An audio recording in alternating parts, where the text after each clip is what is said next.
The stock market crash of 2008 occurred on September 29, 2008.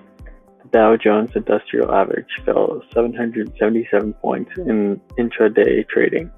Until 2018, it was the largest point drop in history. It plummeted because Congress rejected the bank bailout bill, but the stresses that led to the crash had been building for a long time. On November 17, 2006, the Commerce Department warned that October's new home permits were 28% lower than the year before. The recession in the United States and Western Europe had been linked to the so-called subprime mortgage crisis. Subprime mortgages are home loans granted to people borrowing money with poor credit histories. Interestingly, on October 9, 2007, the U.S. stock market reached its all-time high as the key Dow Jones Industrial Average went over 14,000 points for the first time in the stock market history.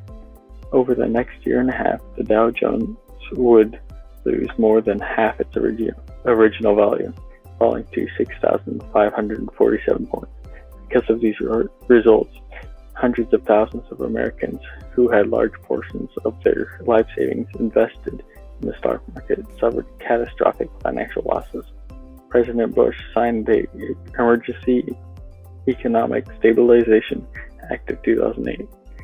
Secretary of the Treasury Paulson called for the U.S. government to purchase about several $100 billion in distressed assets from financial institutions.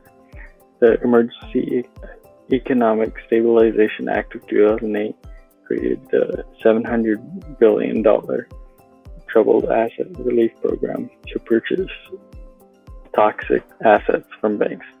The funds for purchase of distressed assets were mostly redirected to inject capital into banks and other financial institutions, while the Treasury continued to examine the usefulness of targeted asset purchases.